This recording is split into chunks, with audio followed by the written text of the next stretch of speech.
Hi guys, இந்த வீடியோவில் வந்து நம்ம theorem 2.3 every subset of a countable set is countable இந்த தியரம் வந்து பார்க்கணும். ஆனால் இந்த தியரம் பார்க்குறதுக்கு முன்னாடி இதுக்கு சில பேசிக் டெஃபினிஷன்ஸ் இருக்குது. அதை பார்த்தோம்னா இதில் இருக்க என்ன சொல்ல வராங்க இந்த தியரமில் அப்படின்றது கிளியராக புரியும். நான் லாஸ்ட் வீடியோவில் தியரம் 1.1 அண்ட் தியரம் 1.2 போட்டிருப்பேன். அதோட கண்டினியூஷன் தான் இது. அப்பாஸ்டில் புக்கை ஃபாலோ பண்ணுறேன், மேத்தமெட்டிக்கல் அனாலிசிஸ் அந்த புக்கை வந்து ஃபாலோ பண்ணுறேன். சரி, ஃபஸ்ட்டு வந்து காம்போசிட் ஃபங்க்ஷன் என்னென்னு தெரிஞ்சுக்குவோம். காம்போசிட் ஃபங்க்ஷன் அப்படின்றது என்னென்னா, ஆல்ரெடி ஒரு ஃபங்க்ஷனில் கிடைச்ச அவுட்புட்டை இன்னொரு ஃபங்க்ஷனோட இன்புட்டாக நம்ம கொடுக்குறோன்னா அது காம்போசிட் ஃபங்க்ஷன். அதாவது ஆல்ரெடி ஒரு ஃபங்க்ஷனுக்கு லைக் இந்த எக்ஸாம்பிள் எடுத்துக்கோங்க. இந்த அவுட்புட் இருக்கு இல்லையா, இந்த அவுட்புட்டை அது இந்த அவுட்புட்டுன்றது ரேஞ்சு இல்லையா, அந்த ரேஞ்சை நம்ம இன்னொரு ஃபங்க்ஷனோட இன்புட்டாக கொடுக்குறோம். அதாவது இன்னொரு ஃபங்க்ஷனில் டொமைனில் கொடுக்குறோம். அதான் வந்து காம்போசிட் ஃபங்க்ஷன். இது எப்படி சொல்லுவாங்கன்னா, G composite F is equal to F composite G, G composite F of X equal to G of F of X. சரி, இதுக்கு வந்து ஒரு எக்ஸாம்பிள் நான் கொடுத்துருக்கேன். இந்த எக்ஸாம்பிள் உங்களுக்கு புரியும். F of X equal to 2 power x, G of X வந்து 1/x. இப்போ ஜி காம்போசிட் எஃப் அப்படின்னா G composite F, G of F of X இல்லையா, அப்போ எஃப் ஆஃப் எக்ஸ் வந்து 2 power x. அப்போ அடுத்து என்ன ஆகுதுன்னா ஜி ஆஃப் 2 power xன்னு இருக்குது. இங்கே பார்த்தீங்கன்னா ஜி ஆஃப் எக்ஸ் வந்து 1/x. அதாவது இங்கே எக்ஸுக்கு பதிலாக இங்கே 2 power x இருக்குது. அப்போ என்ன பண்ணணும்னா இங்கே எக்ஸ் எங்கே இருக்கோ அந்த இடத்துல வந்து 2 power x போடணும். அப்போ இதான் வந்து G composite F of X. சரி, இப்போ காம்போசிட் ஃபங்க்ஷனில் வந்து கம்யூட்டேட்டிவ் ட்ரூ கிடையாது. அதாவது ஜி காம்போசிட் எஃப்பும் எஃப் காம்போசிட் ஜியும் வந்து சேமாக இருக்காது. ஆனால் அசோசியேட்டிவ் வந்து ட்ரூவாக இருக்கும். சரி, அடுத்தது வந்து சீக்வன்ஸ் அப்படின்றது என்னென்னா ஆர்டர்டு லிஸ்ட் ஆஃப் எலமெண்ட். அதாவது என்ன அப்படின்னா அந்த இதில் இருக்க எலமெண்ட் எல்லாமே வந்து இந்த ஆர்டரில் தான் இருக்கணும். அதாவது அது எங்கெங்கே பிளேஸ் ஆகிருக்கோ அந்த ஆர்டர் வந்து ரொம்ப முக்கியம். அதை நம்ம வந்து மாற்ற முடியாது. ப்ளஸ் இதில் வந்து ரிப்பீட் ஆகலாம் இல்லையா. என்ன சீக்வன்ஸில் நிறைய டைப்ஸ் இருக்குது, நீங்கள் பார்த்துருப்பீங்க. அதில் வந்து ரெப்பிட்டிஷன் வந்து அலவுடு. சரி, இப்போ இதில் வந்து ஃபைனைட் சீக்வன்ஸ், இன்ஃபைனைட் சீக்வன்ஸ் ரெண்டு இருக்குது. ஃபைனைட் சீக்வன்ஸ் அப்படின்றது நம்மளால் கவுண்ட் பண்ண முடியும் உள்ள எவ்வளோ இருக்குது அப்படின்னு. இன்ஃபைனைட் சீக்வன்ஸில் நம்மளால் கவுண்ட் பண்ண முடியாது. அடுத்தது வந்து ஆர்டர் ப்ரிசர்விங்னா என்னென்னு தெரியணும். நான் வந்து உங்களுக்கு அதை சொல்கிறேன். அதே போல் சிமிலர் செட்னா என்னன்றதையும் நான் சொல்கிறேன். அதுக்கு முன்னாடி வந்து ஃபைனைட் செட், இன்ஃபைனைட் செட் வந்து பார்த்துருவோம். சரி, இப்போது எப்படி நம்ம ஃபைனைட் சீக்வன்ஸ் பார்த்தோம் அப்படின்னா அதே மாதிரி செட்டு இதுலேயும் ஃபைனைட் இன்ஃபைனைட் இருக்குது. சீக்வன்ஸ்க்கும் செட் இருக்க டிஃப்ரென்ஸ் என்ன அப்படின்னா, இதில் வந்து ஆர்டர் வந்து ரொம்ப ஸ்ட்ரிக்டாக ஃபாலோ பண்ணணும்.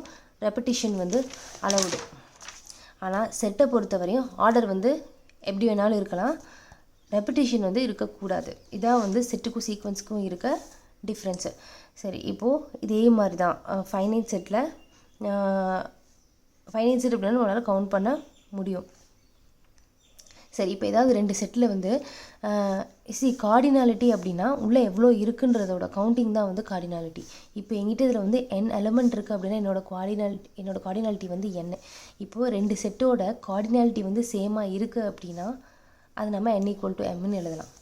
சரி, அடுத்தது வந்து இன்ஃபைனைட் செட்னா நம்மளால் உள்ளே எவ்வளோ இருக்குன்றதை கவுண்ட் பண்ண முடியாது.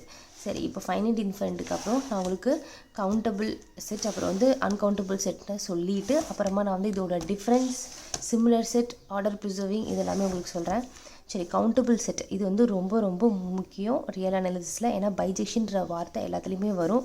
ஸோ இதை வந்து நீங்கள் தெளிவாக கவனித்தா மட்டும் தான் இதுக்கப்புறம் இருக்கக்கூடிய தியரம்ஸ் எல்லாமே உங்களுக்கு கம்ப்ளீட்டாக புரியும்.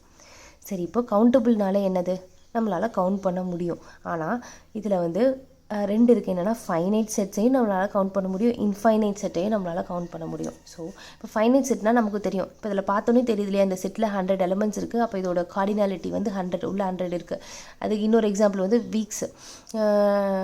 நம்ம கிட்ட வந்து 7 நாள் இருக்குது ஒரு வீக்கில், ஒரு வாரத்தில். அதெல்லாம் வந்து கவுண்டபிள்.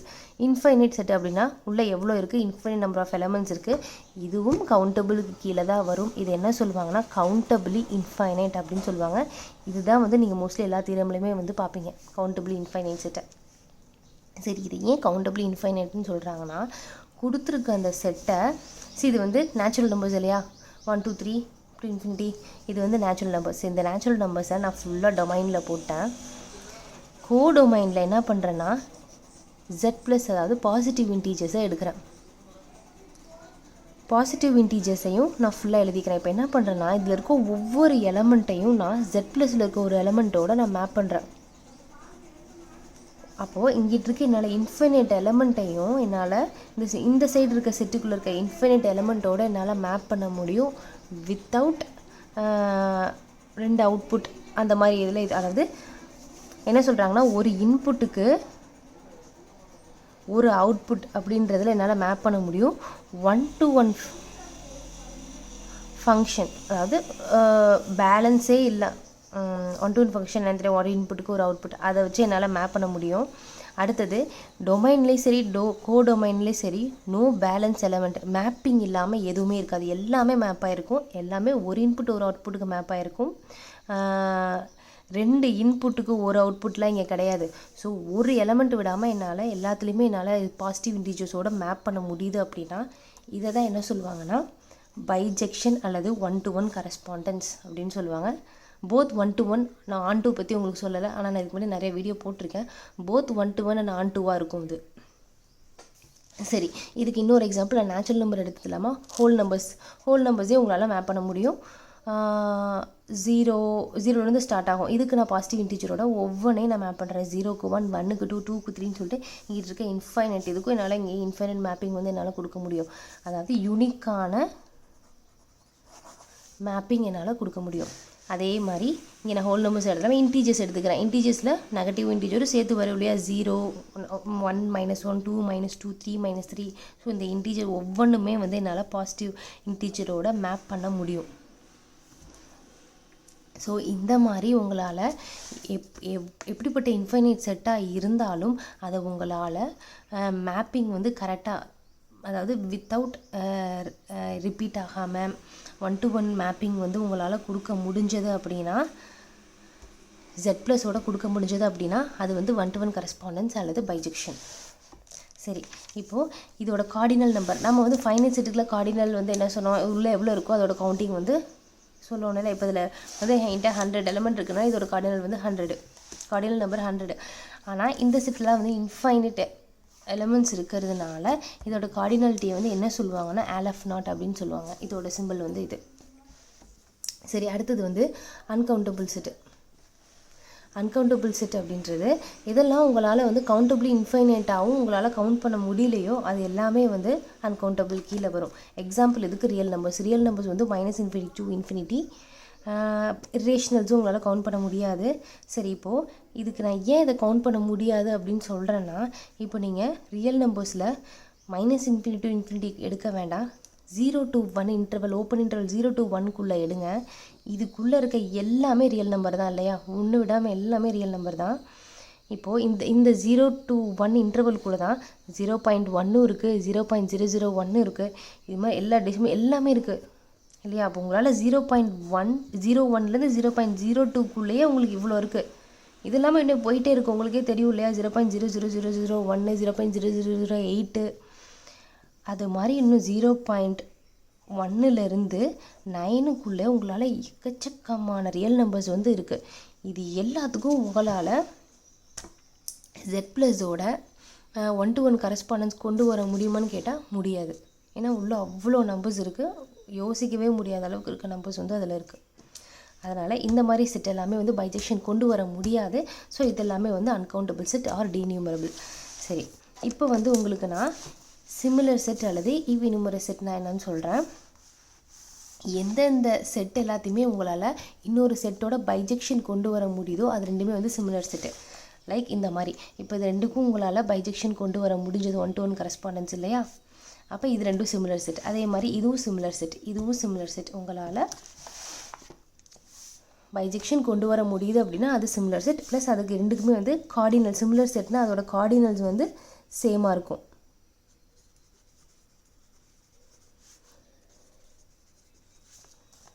இது எப்படி சொல்லுவாங்கன்னா, A சிமிலர் பியாக இருந்தாலும் சரி, B சிமிலர் ஏவாக இருந்தாலும் ஈக்குவல். இப்போ A similar B, B similar A, B similar C அப்படின்னா ஏவையும் சியை நம்ம சிமிலர் செட்டுன்னு சொல்ல முடியும்.